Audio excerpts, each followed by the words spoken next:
Investors are very sanguine. I like to use that word, sanguine. Maybe for dinner we'll have sanguini with white clam sauce.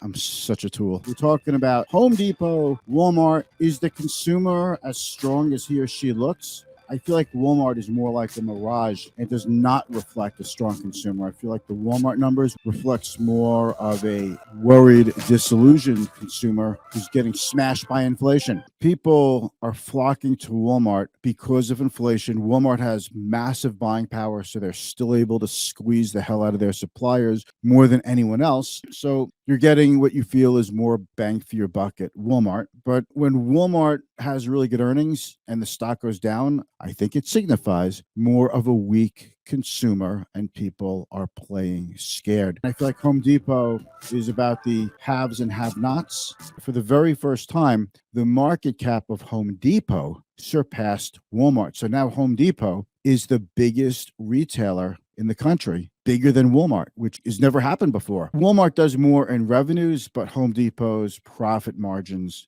are much higher. Home Depot is definitely expensive. Tools are expensive. Wood is expensive. Building materials. And yet Home Depot is doing well. And it just shows you a pretty sharp divide that homeowners that have money are continuing to do well, and the rest are trying to squeeze out every dollar they can at Walmart. It shows a divide. I'm not trying to get political here. I'm here to give you perspective, right? Perspective is key.